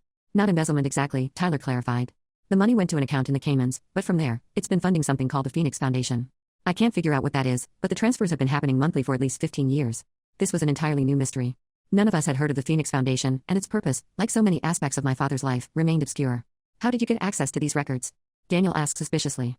"Dad gave me access to some of the company's systems last year," Tyler explained. "He was considering bringing me into the business. Said my financial background could be useful." He glanced at me. "No offense, Sarah. I know you've been working there for years." "None taken," I assured him, though in truth, I felt a twinge of hurt that Dad had been planning to bring Tyler into the company without discussing it with me first. "Why are you telling us this?" Mom asked the pertinent question. Tyler looked uncomfortable. "Because there are rumors starting to circulate about financial irregularities. The CFO has been asking questions. If there's an audit, or worse, a criminal investigation." He let the implication hang in the air. "You're worried about protecting Dad's reputation," Daniel surmised. "I'm worried about protecting both families," Tyler corrected. "If Dad was involved in something illegal, it could affect all of us, the inheritance, the company's future, everything." Daniel's professional instincts kicked in. "We need to hire a forensic accountant before this goes any further. Figure out exactly what was happening with these transfers and what this foundation is." "I agree," Tyler said, looking relieved. "I've started compiling documents, but I'm out of my depth with some of this." As they continued discussing the financial implications, I watched my mother's face. She seemed distant, processing yet another layer of potential deception from a man she thought she had known completely. Later that night, after Tyler left with a tentative plan in place to investigate the financial situation discreetly, Mom retreated to her room. I found her sitting on her bed, looking through old photo albums. "You okay?" I asked softly. She looked up with a sad smile. "I keep searching for clues in these pictures. Moments when I might have seen the truth if I'd been paying closer attention." I sat beside her, looking at a family vacation photo from 20 years ago, all of us smiling on a beach, looking genuinely happy. "I don't think the clues were there to find, Mom. Dad was careful." "Too careful," she agreed. "Do you know what Judith told me yesterday? That Robert kept separate phones, separate credit cards, separate stories for each family. That he would sometimes rehearse conversations before coming home, to make sure he didn't accidentally mention something that happened with them." She shook her head in disbelief. The mental energy that must have required, the constant vigilance. "Who does that, Sarah? What kind of person maintains that level of deception for decades?" "Someone deeply compartmentalized," I suggested. "Someone who convinced himself he was protecting everyone by lying. Or someone who simply couldn't bear the consequences of his choices," Mom countered. "Robert always wanted to be the good guy, the man everyone admired. Hurting either of us, Judith or me, by choosing definitively would have damaged that self-image." She closed the photo album with a soft thud. "And now this financial mystery. What else don't we know about him? Was anything real?" I didn't have an answer for her. The father I thought I knew, principled, honest, dependable, had been at least partially a carefully constructed facade. What remained underneath was still taking shape in my understanding, a complex portrait of a man torn between worlds of his own creation. The next day brought another complication. Daniel, who had spent the night researching the Phoenix Foundation, burst into the kitchen as Mom and I were having breakfast. "I found it," he announced, setting his laptop on the table. The Phoenix Foundation is a nonprofit organization that provides college scholarships to underprivileged students in the state. It was established 15 years ago with an anonymous founding donation. "Dad was funding scholarships?" I asked, feeling a glimmer of hope that at least some of his secrets might be benevolent. "Yes, but there's more," Daniel continued, his expression troubled. "I managed to access some of the recipient records. The scholarships are specifically designated for students who have lost a parent, with preference given to those who've lost a father." Mom and I exchanged looks, the implications settling between us. "You think this is some form of atonement?" Mom asked. "For the divided attention he gave his own children?" "It's consistent with Dad's pattern," I observed. "Trying to fix problems indirectly rather than addressing them directly. Unable to give full fatherhood to either family, so he funds substitute father figures for strangers." Daniel nodded grimly. "The foundation has funded over 200 scholarships since its inception. Millions of dollars in total. Using company funds," Mom noted. "Not his personal money." "That's the legal problem," Daniel agreed. "He was essentially diverting company resources to his private charitable project without proper authorization or disclosure." We sat with this information, trying to integrate it into our evolving understanding of who Robert Williams really was. A man capable of extraordinary deception and remarkable generosity. A person who meticulously maintained a double life while secretly funding strangers' educations. The contradictions were difficult to reconcile. We need to tell Judith and her children about this, I finally said. They deserve to know everything we're discovering, just as we deserve to know about them. Agreed, Mom said, surprising both Daniel and me. No more secrets. No more protected bubbles of ignorance. That's what Robert would have wanted to maintain, and it's exactly why we shouldn't. Daniel looked like he wanted to argue but ultimately nodded his agreement. I'll call a meeting with their family and the forensic accountant. We need to get ahead of this before it becomes a legal issue. As Daniel made arrangements, I received a text from Vanessa. Vanessa, something weird is happening. Mom got a letter from Dad's attorney this morning, separate from the will stuff. She's really upset but won't tell us what it says. Do you know anything about this? I showed the message to Mom and Daniel. None of us had received any additional communication from Peters, which only deepened the mystery. What final secret had my father shared with Judith alone? The answer came later that day when Judith herself called my mother, asking to meet immediately. Mom put the call on speaker so Daniel and I could hear. It's about Robert's letter, Judith explained, her voice strained. The one the attorney delivered today. I think you need to see it too, Diana. It changes everything. What do you mean? Mom asked cautiously. I can't discuss it over the phone, Judith insisted. It's too complicated. Can you meet me at the beach house? The one Robert bought? Mom looked at us questioningly. Daniel shook his head in warning, but I nodded encouragement. We'll all come, Mom decided. Sarah, Daniel, and me. Whatever this is, we should face it together. Judith agreed, and 2 hours later, we were driving to the coastal property that my father had purchased as part of his resolution plan. The house was even more impressive in person, a sprawling contemporary structure with walls of glass facing the ocean, multiple wings extending from a central great room. Judith was waiting on the expansive deck, looking tense and exhausted. Vanessa and Tyler stood slightly behind her, equally solemn. Whatever the letter contained, it had clearly impacted the entire family. Thank you for coming, Judith said as we approached. I know this must seem dramatic, but after reading Robert's letter, I felt you needed to see it immediately. She handed my mother an envelope with shaking hands. Mom opened it, removing several pages of my father's distinctive handwriting. She began to read aloud. My dearest Judith. If you're reading this, then I'm gone, and the precautions I've taken to keep our families separate have failed. I'm sure by now Diana and the children know about you, Vanessa, and Tyler, and the careful structure I built over decades has collapsed. There is one final truth I need to share with you, a truth I've never had the courage to tell anyone, not even you. It's a secret I've carried alone for 40 years, one that has shaped every decision I've made since college. Before I met either you or Diana, during my freshman year at university, there was another young woman, Amanda Reeves. We dated briefly, and she became pregnant. When she told me, I panicked. I was 18, terrified of my parents' reaction, convinced my future would be ruined. I told her I wasn't ready for fatherhood, that she should consider termination. Amanda refused. She dropped out of school and returned to her hometown. I didn't follow up, didn't offer support, didn't take responsibility. I simply continued my education as if nothing had happened, telling myself it wasn't my problem anymore. 2 years later, I learned through a mutual acquaintance that Amanda had died in a car accident, leaving behind a 1-year-old daughter who went to live with Amanda's parents. The knowledge that I had abandoned them both has haunted me every day since. Mom's voice faltered, but she continued reading. The Phoenix Foundation was established to provide for children who, like my first daughter, lost a parent too young. Every scholarship, every grant, has been an attempt at atonement for my greatest moral failure. But money can't erase abandonment. As I face my own mortality, I finally located my daughter, your half-sister, Diana's stepdaughter, the oldest sibling to all our children. Her name is Rachel Maxwell. She was raised by Amanda's parents, who have since passed away. She's married with 2 children of her own, living in Seattle, completely unaware of her connection to me. The final section of this letter contains her contact information and a separate letter I've written to her, explaining everything. I leave it to your judgment, Judith, whether to reach out to her, whether to give her my letter, whether to welcome another branch to our already complicated family tree. I know I have no right to ask forgiveness, not from you, not from Diana, not from our children, and certainly not from the daughter I never acknowledged. But I hope that in learning the full truth about me, all of you might eventually find peace with the flawed, cowardly man I truly was, rather than the carefully constructed fiction I presented to the world. With deepest regret and enduring love, Robert. Mom lowered the letter, her hands shaking slightly. The silence on the deck was absolute, broken only by the distant sound of waves crashing on the shore below. Another child, she finally said, her voice hollow. Another family we knew nothing about. A daughter he abandoned completely, Judith added quietly. Not even the part-time fatherhood he gave our children. Daniel had gone pale, his carefully constructed professional demeanor cracking. Is there any verification this is true? Any evidence beyond Dad's word? Judith nodded grimly. The attorney provided documentation. Birth certificate naming Robert as the father. Death certificate for Amanda. Current information about Rachel. She paused. And DNA test results. Robert had himself tested against a sample he somehow obtained from her. She's unquestionably his biological daughter. I felt dizzy with the implications. Not only had my father maintained 2 separate families for decades, but he had also abandoned a 3rd child before any of us were born. The depth of deception seemed bottomless. What are you planning to do? I asked Judith. About Rachel? She looked uncertain. I don't know. That's partly why I wanted you all here. This isn't just my decision to make. She's connected to all of us through Robert. She deserves to know the truth, Mom said with surprising firmness. Not to have it hidden from her the way Robert hid so much from the rest of us. Daniel looked alarmed. Mom, think about this. Approaching this woman out of nowhere with information that her biological father was a man she never knew, who chose not to be part of her life, that could be incredibly traumatic. More traumatic than discovering it by accident years later? Mom countered. Like we discovered Judith and her children? No, Daniel. No more family secrets. No more protected bubbles of ignorance. That's Robert's legacy, and it stops now. As the sun set over the ocean, casting long shadows across the beach house my father had purchased for his grand reconciliation plan, 6 people connected through one man's divided life tried to come to terms with yet another revelation, another branch of a family tree that kept growing in complexity and pain. Looking at Vanessa and Tyler's stunned expressions, I realized they were processing the same thing I was, the discovery of another half-sibling, another piece of our father we never knew. The bonds of blood connecting us had just extended further, to a woman in Seattle who had no idea her life was about to change. Third update. Thank you all for your continued support and thoughtful comments on this ongoing family saga. Many of you have shared your own experiences with discovering family secrets, which has been both comforting and illuminating. I'm especially grateful to those who offered perspectives on contacting unknown siblings. Your insights helped shape our approach to what came next. It's been 2 months since my last update, and what a turbulent time it's been. After discovering my father's letter about Rachel, his oldest child whom he had abandoned before any of us were born, we faced the difficult decision of whether and how to contact her. In the end, we decided that Rachel deserved to know the truth, but that the approach needed to be careful and considerate of her feelings. Daniel, ever the strategic thinker, suggested we consult a family therapist with experience in reunion situations before making contact. It was one of his better ideas, and we all agreed. Dr. Michaels, the therapist, advised against overwhelming Rachel with the full complexity of our situation immediately. Lead with the simple truth that her biological father has passed away and that she has half-siblings who would like to connect with her, she suggested. Let her set the pace for how much information she wants to receive and how quickly. After much discussion, we decided that I would make the initial contact along with Vanessa. As the daughter's closest to Rachel's age, she's 41, we thought we might be less threatening than involving all 6 of us at once.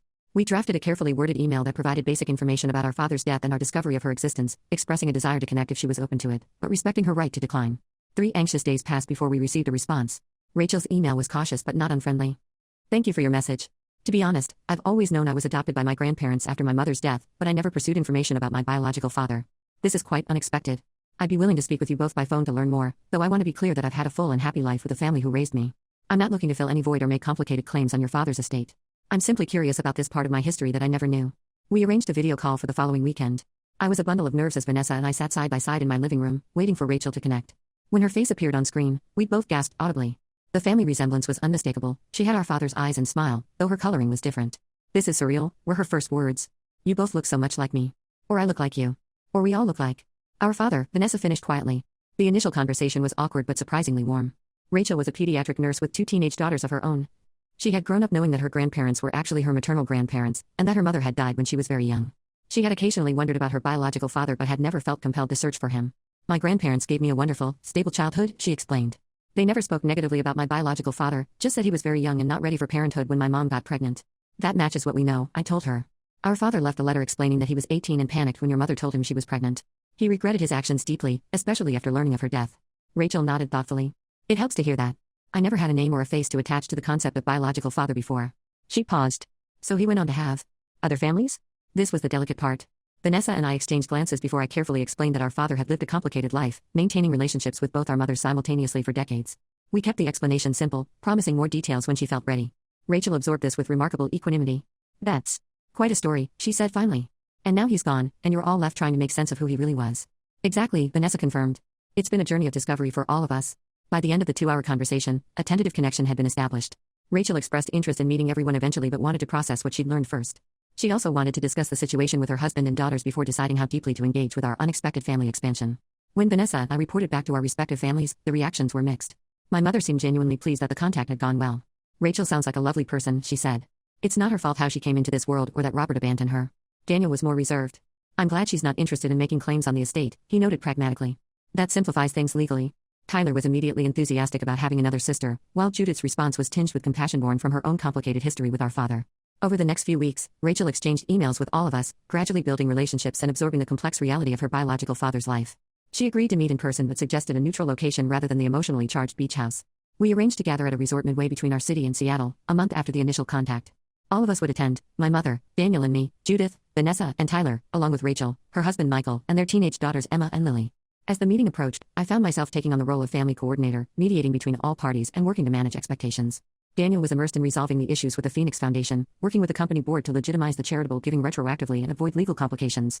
My mother and Judith had developed an unexpected bond, speaking frequently on the phone and occasionally meeting for coffee to share stories and process their shared experience of loving my father. The weekend of our gathering arrived with perfect early summer weather. Rachel and her family were already at the resort when the rest of us arrived, having driven down the night before. The initial meeting in the hotel lobby was surreal, 3 distinct family units connected by one man's DNA and divided by his choices, coming together for the first time. After awkward introductions, Rachel's younger daughter Lily, age 15, broke the tension with teenage directness. This is weird, right? I mean, everyone feels how weird this is? Her comment startled a laugh from all of us, releasing some of the nervous energy that had built up. Definitely weird, Tyler agreed. But good weird, I think. To be determined, Lily replied with a grin that strongly resembled our father's. We spent the day getting to know each other in casual settings, a walk along the beach, lunch on the resort patio, small conversations in shifting groups. Rachel's husband Michael was supportive but watchful, clearly protective of his wife and daughters as they navigated this extraordinary family expansion. That evening, as we gathered for dinner in a private dining room, I noticed how naturally we had begun to interact. Daniel was discussing college options with Emma, who shared his interest in law. Tyler and Michael discovered a mutual passion for jazz. My mother and Judith were helping Lily with a friendship bracelet she was making, while Vanessa and Rachel compared notes on their healthcare careers. Vanessa is a school nurse, Rachel in pediatrics. Watching these connections form independently of our father's influence felt like a small miracle, perhaps the only positive legacy to emerge from his deceptions. After dinner, Rachel asked if she could speak to all of us together. When we had settled in the resort's comfortable lounge, she took a deep breath. I've been thinking about this situation constantly since you contacted me, she began. Processing what it means to discover a biological father I never knew and 5 half-siblings I never expected to have. At first, I wasn't sure how much I wanted to involve myself in your family dynamics. It seemed like there was already enough complexity without adding another branch to the family tree. She looked around at all of us. But today has shown me something important. We're not just connected through Robert. We're building our own connections, independent of him. That feels significant somehow, like we're creating something new from the broken pieces he left behind. Her words resonated deeply with me. In the months since my father's death and the subsequent discoveries, I had been so focused on understanding who he truly was that I had sometimes lost sight of who we were becoming in the aftermath. I'd like to be part of this extended family, Rachel continued.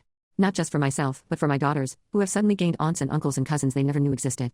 But I think we need to acknowledge that we're creating a new kind of family here, one that's chosen rather than just inherited.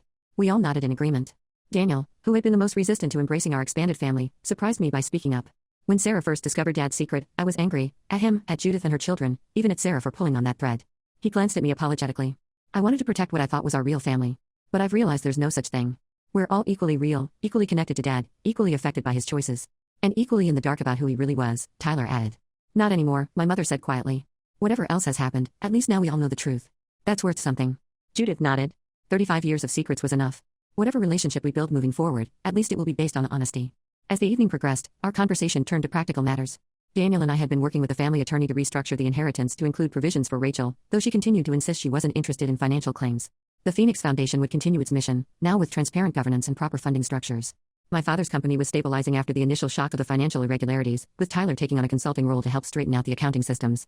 The most surprising development came from my mother, who announced her intention to sell our family home. It's too big for just me, she explained. And it's filled with memories of a marriage that wasn't what I thought it was. Where will you go? I asked, concerned about such a major change. She exchanged a glance with Judith. We've been discussing possibilities. The beach house Robert bought is sitting empty. It's large enough that we could each have our own wing with plenty of privacy, but share the common spaces and the maintenance costs. The idea of my mother and Judith, the two women my father had kept separated for decades, choosing to live together was astonishing. Are you sure about this? Daniel asked, clearly troubled by the prospect. No, Mom admitted with a small smile. But we've both spent enough of our lives in arrangements we didn't choose. This would be our decision, on our terms. There's something appealing about that. Besides, Judith added, we have more in common than anyone else could possibly understand. There's comfort in that shared experience. As the weekend drew to a close, we found ourselves gathered on the resort's deck overlooking the ocean. Rachel's family would be heading back to Seattle in the morning, while the rest of us would return to our respective homes. The question of what came next hung in the air. I was thinking, Vanessa said into the comfortable silence, that maybe we could make this a regular thing. Quarterly family gatherings, rotating between different locations. A chance to keep building these connections. I'd like that, Rachel said, and others nodded in agreement. And holidays? Tyler asked. Christmas, Thanksgiving?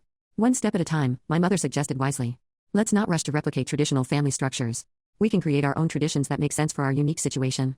As we said our goodbyes the next morning, I found myself sharing a quiet moment with Rachel. Thank you, I told her. For being so open to all of this. It would have been easier to keep your distance. She smiled, the expression so reminiscent of our father that it caught me off guard. I've been thinking about something my grandfather used to say, that family isn't just about biology, it's about who shows up. All of you showed up, even though it would have been easier to keep this secret buried. She squeezed my hand. I'm curious to see where this goes.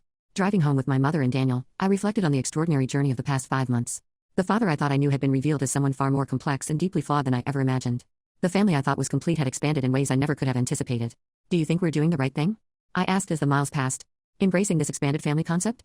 I don't know if there's a right thing in this situation, Daniel admitted. But I think we're making the best of an impossible circumstance. Dad created this reality with his choices. How we respond to it is our choice. Mom, who had been quietly watching the landscape pass, spoke up from the back seat. I've been thinking about something Dr. Michaels said in our last session. She pointed out that while Robert's deceptions were profound, his love for all of us was genuine too. Those two things can coexist, uncomfortable as that may be to acknowledge. I considered this paradox, the father who lied to us daily but also loved us deeply. The man who maintained elaborate deceptions for decades but also established a foundation to help strangers in need. The husband who betrayed my mother repeatedly but also gave her a life filled with genuine moments of happiness and connection.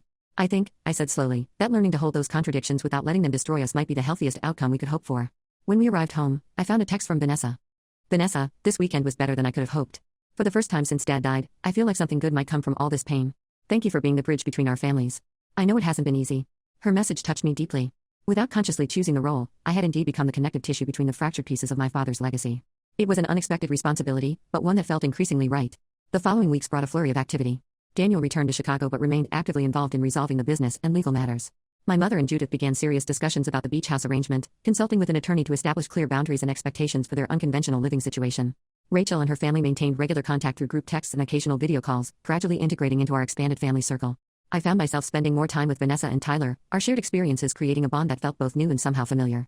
One evening, as Vanessa and I sorted through boxes of our father's personal items, we discovered a collection of journals dating back decades. Should we read these?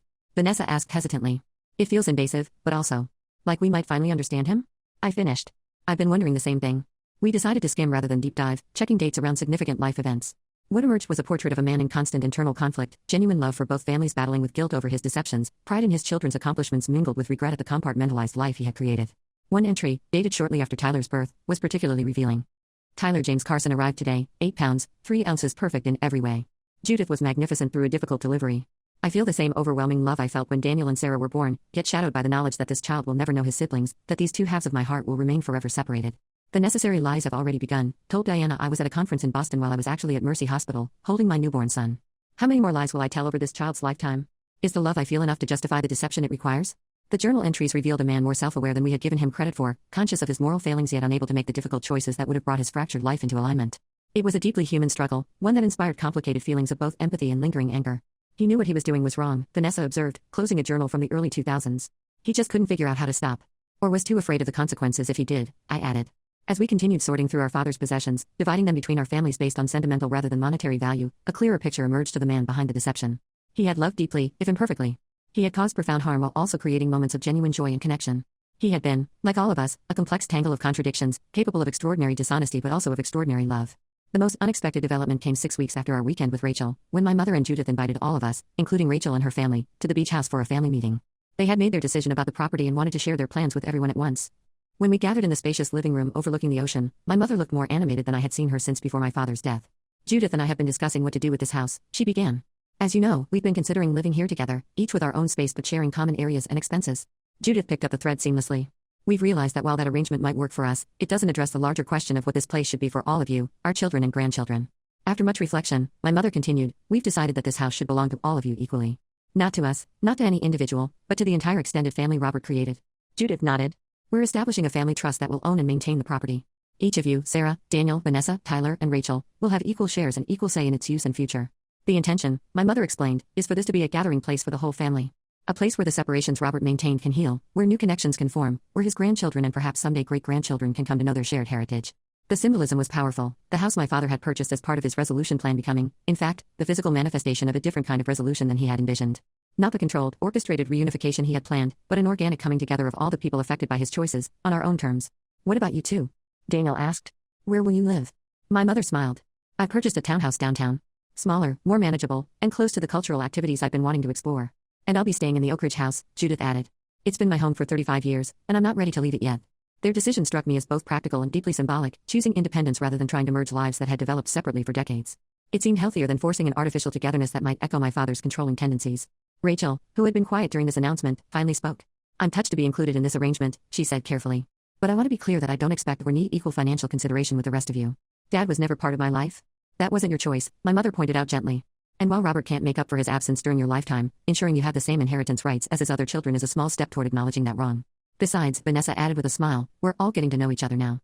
Your daughters should have the same opportunity to enjoy this place as any other grandchildren. The meeting evolved into a more casual gathering as we discussed practical arrangements for the beach house, scheduling, maintenance, future improvements. By evening, a tentative calendar had been established for family weekends throughout the coming year, with the first official gathering planned for Thanksgiving. As Rachel and her family prepared to leave the next morning, she pulled me aside. I've been meaning to ask you something, she said, her expression serious. Do you regret finding those keys? Starting this whole process of discovery? It seems like it's been painful for everyone involved. I considered her question carefully. There have definitely been difficult moments, I acknowledged. Learning that the father I thought I knew was capable of such elaborate deception has been challenging. But no, I don't regret it. Why not? Because living in a comforting lie isn't really living, I said slowly, articulating a realization that had been forming over the past months. Dad's deception meant that none of us truly knew him, or each other, or even ourselves in relation to our family. Now we do. It's messier and more complicated, but it's real. Rachel nodded thoughtfully. That makes sense. Though I sometimes wonder if he would be horrified or relieved by how things have turned out. Probably both, I suggested. Much like how we all feel about him, a complicated mixture of love, anger, understanding, and lingering questions. As summer turned to fall, our expanded family continued to find its way forward. The beach house hosted its first official gathering in August, a weekend of swimming, board games, shared meals, and tentative relationship building. Rachel's daughters hit it off with Tyler's music-loving son, forming an impromptu band that performed for us on the deck at sunset. Daniel brought his new girlfriend, who handled the unusual family dynamics with remarkable grace. My mother and Judith maintained their separate lives but collaborated easily on hosting duties, their shared history with my father having forged a unique bond between them. The most challenging event was our father's birthday in September. None of us quite knew how to mark the occasion, whether to gather in remembrance or let the day pass without acknowledgement. In the end, we opted for a simple compromise.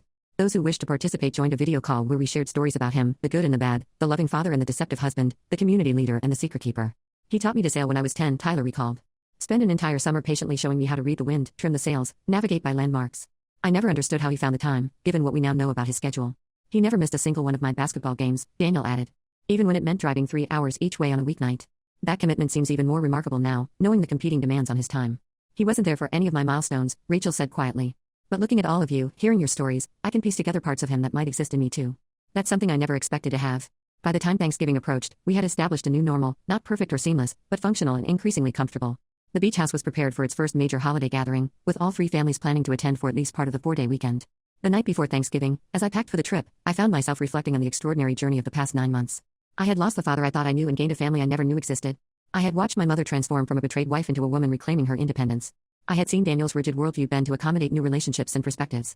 I had discovered siblings who shared not just my DNA but also my sense of humor, my creative tendencies, my analytical approach to problems. Most surprisingly, I had discovered new aspects of myself, a capacity for forgiveness I hadn't known I possessed, a talent for mediation between conflicting viewpoints, a willingness to hold contradictory truths without needing to resolve them into a single narrative. As I zipped my suitcase, my phone pinged with a group text from Vanessa to all 5 of us siblings. Vanessa, just checking that everyone's still on for tomorrow. Tyler's bringing the pies, Rachel's family is handling appetizers, Daniel's got the wine, and Sarah's in charge of ensuring no one brings up politics or starts comparing childhood stories of dad to determine who got the better version. Too soon?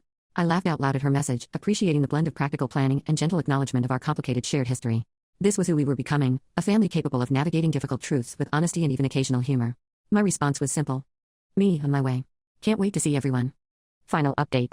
First, I want to express my deepest gratitude to everyone who has followed this journey and offered support, advice, and shared experiences along the way. Your comments have been a source of comfort and clarity during what has been the most disorienting year of my life. For those who asked in my last update, yes, we did have that Thanksgiving gathering at the beach house, and no, it wasn't perfect, but it was real. And that's become our family motto of sorts, messy but real. It's been just over a year since my father's death and the subsequent discovery that unraveled our family narrative. A year of processing betrayal, forming unexpected connections, and gradually building something new from the complicated legacy he left behind. As many of you suggested might happen, the raw pain has softened with time, replaced by a more nuanced understanding of both my father and the situation he created. The beach house has become exactly what my mother and Judith hoped, a gathering place for our blended family, hosting regular weekend visits and 2 major holiday celebrations so far. We've established a rotating schedule that allows each family unit to use it privately at times while reserving certain weekends for collective gatherings. It's not always convenient, but it's symbolic of our commitment to maintaining the connections we forged. My mother has settled into her downtown townhouse, embracing a lifestyle she never explored during her marriage. She's joined a book club, taken up watercolor painting, and even started dating recently, a development that initially alarmed Daniel but that I find wonderfully affirming. As she told me over coffee last month, I spent 40 years defining myself primarily as Robert's wife. I'm curious to discover who else I might be. Judith has remained in the Oak Ridge house but has made significant changes to it, repainting, rearranging furniture, replacing the master bedroom set that she and my father shared. Physical representations of emotional changes, she explained when Vanessa commented on the renovations. Like my mother, she seems determined to define herself outside of her relationship with my father. The company has stabilized under new leadership. I decided to step back from my role there, realizing that I had initially joined more to please my father than because it was truly my passion. Instead, I've started a marketing consultancy that allows me more flexibility and creative control. Tyler continues to provide financial oversight, having discovered a genuine aptitude for the work that my father apparently recognized before any of us did. Daniel has softened considerably over the past year. His initial anger and resistance have evolved into a cautious but genuine embrace of our expanded family. He and Tyler have formed an unexpected friendship based on their shared love of jazz and tendency toward logical problem-solving. At the last beach house weekend, I found them on the deck at midnight, deep in conversation about ethics and moral philosophy, a discussion I suspect my father would have appreciated. Vanessa has become one of my closest confidants. Despite our different upbringings, we share a sensibility that makes communication effortless. We joke about being twin sisters from different mothers, though the humor has a bittersweet edge given the circumstances that kept us from knowing each other for 30 years. Rachel and her family have integrated into our unusual arrangement with remarkable grace. Her daughters have embraced having a vast network of new aunts, uncles, and cousins, while her husband Michael has formed bonds with various family members based on shared interests rather than biological connections. Rachel herself remains somewhat reserved, participating in family gatherings but maintaining a slight emotional distance that feels entirely appropriate given her unique position in our family constellation. Last month marked the first anniversary of my father's death. We held a private gathering at the beach house, not a traditional memorial service, but a day of reflection and connection. Each of us brought an object that represented some aspect of our relationship with him, creating a temporary exhibition of sorts on the great room table. Daniel brought the fountain pen our father had given him when he passed the bar exam. Tyler contributed sheet music from the first song they had played together in Dad's home office. Vanessa selected a seashell from a childhood beach vacation. I chose the keys that had started this entire journey, the physical objects that had unlocked not just a house but an entire hidden reality. Rachel's contribution was particularly moving, a blank journal. To represent the relationship we never had, she explained quietly. And perhaps also the relationship I'm still forming with him through all of you. My mother and Judith both brought wedding photos, different ceremonies, different dresses, same man. The parallel images sitting side by side encapsulated the duality of my father's existence more powerfully than words could express. As we shared the stories behind these objects, I was struck by how our collective narrative about Robert Williams had evolved. No longer the perfect husband and father I had believed in, nor the villainous deceiver I had briefly transformed him into after the initial discovery, but a deeply flawed human being who had loved genuinely while making profound mistakes. A man who had created beautiful connections with each of us while maintaining destructive secrets that ultimately connected us to each other. I've been thinking, my mother said during a quiet moment that evening, about what Robert might think of all this. Of us, here together, finding our way forward despite what he did. He'd probably want to take credit for bringing us together, Daniel said with a wry smile. Find a way to reframe the whole thing as part of some master plan. Tyler laughed. That sounds about right. Dad was great at retroactive justification. I think he'd be relieved, Judith suggested more seriously. Relieved that the burden of secrecy was finally lifted, even if he wasn't brave enough to lift it himself. And maybe a little proud, Vanessa added softly. Not of what he did, but of how we've handled it. That we found a way to create something positive from his mistakes. I realized she was right. Despite the pain his deceptions had caused, there was something remarkable about the family we were creating in the aftermath, a family based on conscious choice rather than obligation, on honest acknowledgement of difficult truths rather than comfortable illusions. The Phoenix Foundation continues its work, now with transparent governance and proper financial structures. The scholarship program has been expanded to include mentorship opportunities, recognizing that children who have lost parents need more than just financial support. In a twist that feels both ironic and fitting, Rachel has joined the foundation's board, bringing her perspective as both a healthcare professional and someone who grew up without her biological father.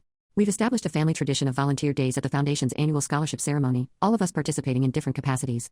Watching my father's biological children, the ones he raised and the one he abandoned, working together to help other children who have experienced parental loss feels like the most meaningful legacy we could create from his complicated life. I've been seeing a therapist throughout this process, working to integrate my evolving understanding of my father with my sense of self. One particularly insightful session led to a breakthrough about why his deception had felt so personally devastating. Your father taught you about integrity and honesty, Dr. Harrison observed. Those values became foundational to your identity. Discovering that he violated those same principles so fundamentally forced you to question not just who he was, but who you are in relation to him. She was right. Beyond the shock and betrayal, I had been grappling with more existential questions. If my father could maintain such elaborate deceptions while appearing completely authentic, how could I trust my judgment about anyone? If the parent who had shaped my moral compass had been living a fundamentally dishonest life, what did that mean about my own character and values? Over time, I've come to a tentative resolution of these questions. My father gave me valuable principles, even if he failed to live by them himself. His hypocrisy doesn't invalidate the importance of honesty and integrity. If anything, the pain caused by his deceptions underscores why those values matter so deeply.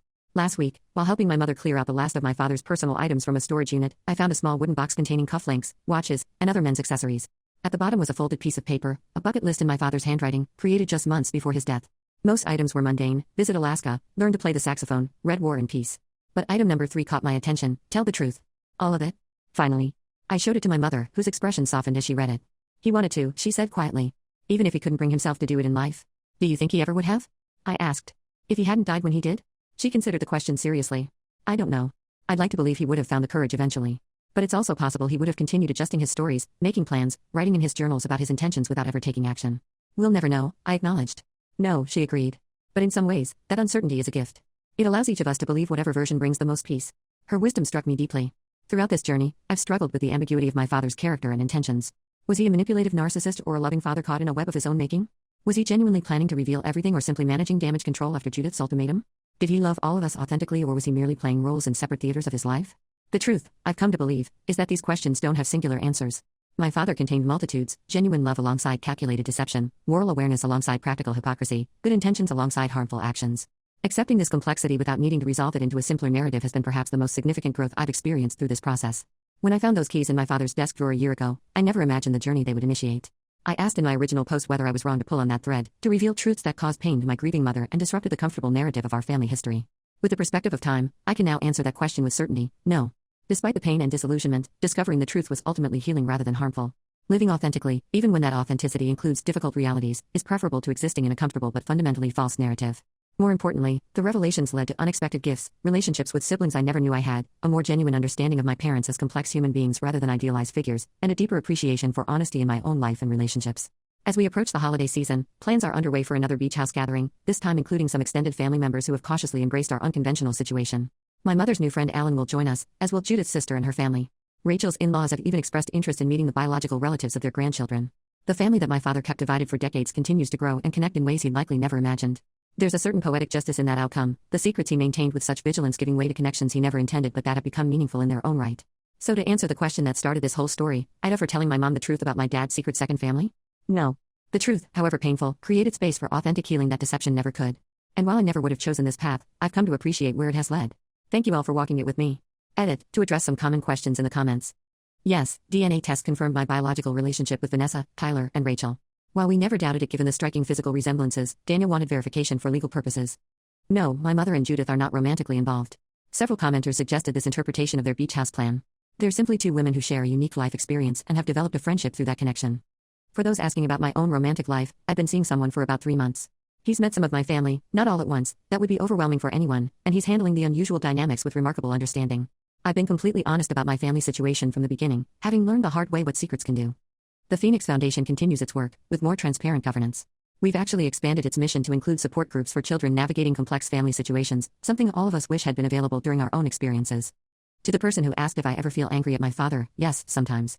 The anger comes in waves, usually triggered by seeing the ongoing effects of his choices on people I care about. But it coexists with love, appreciation for the good things he gave me, and a complex empathy for the prison of deception he built for himself. As my therapist says, healing doesn't mean the absence of difficult emotions, it means creating enough space to hold all of them without being overwhelmed.